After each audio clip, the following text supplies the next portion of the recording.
The call came while I was still in the building. Not from her. From HR. A soft voice.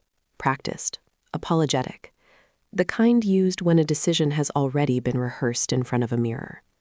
Effective immediately. I stood in the glass corridor outside the boardroom. The lights were still on. I could see my wife at the head of the table. New chair, new posture. Her mother beside her, whispering like a ventriloquist. My badge felt heavier in my pocket. 3 days. That's how long it took her to become someone else. I watched her sign something. Didn't look up. The accident had broken her father's spine. The promotion broke something else. I said nothing. Silence is easier when you already know how this ends. I didn't ask why. I already heard the answer in her mother's voice, cutting through the glass earlier that morning. You need someone better now, not a leech. I walked out without clearing my desk. Some things are better left exactly where they are.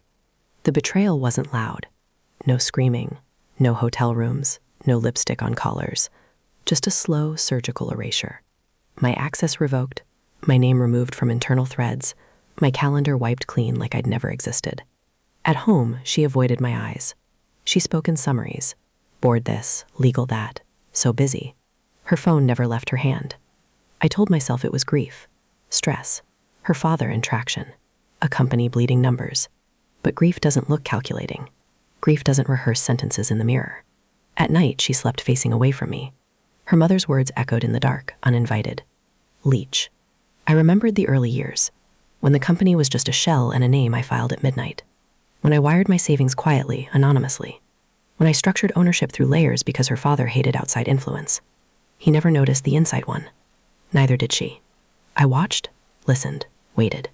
I pulled old emails, read board minutes I was no longer CC'd on, tracked the way decisions shifted. Short-term, desperate, guided by fear, guided by her mother. She wasn't cheating on me with another man. She was cheating on the truth, on history, on who actually owned the ground she was standing on. And she had no idea. I moved slowly. No calls, no threats, no lawyers yet. I ordered coffee from the same place every morning, nodded to security like nothing had changed. Inside, the noise was constant. You trusted her. You loved her. You built this. I pulled the shareholder registry from a vault she'd never opened. Updated valuations. Voting thresholds. 72%. The number sat there, calm and patient. Like me. I scheduled nothing. Let her walk into Monday believing she was untouchable. Let her rehearse another speech about restructuring. Let her mother sharpen her knives. On Sunday night, she finally spoke. You'll land on your feet, she said. Didn't apologize. Didn't ask for forgiveness. Just assumed the ground would catch me. I smiled. I always do. She flinched. Didn't know why. I slept better than I had in weeks. Monday morning, the envelope arrived. Heavy paper, clean ink, no emotion. I waited until the board was seated, until my wife finished her opening remarks. Confident, controlled. I stepped in from the side door. No badge, just clarity. I placed the folder in front of her. Didn't sit. Read page 3. Her fingers shook, just once. Her mother leaned in, already angry. The room went silent as the truth unfolded in black and white. Ownership, control, votes. Her breath hitched. She looked up at me like I was a stranger who'd memorized her face. You? She whispered. I nodded. That was all. Her mother started talking.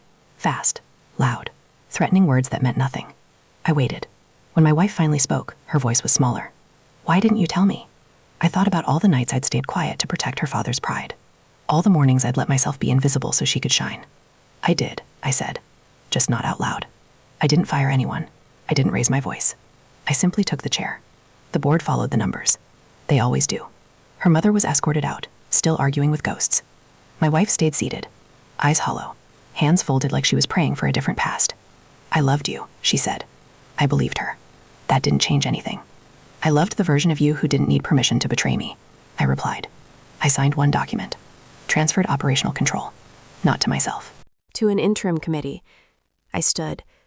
You wanted someone better, I said quietly. You were right. I walked out while she tried to stand. She didn't follow.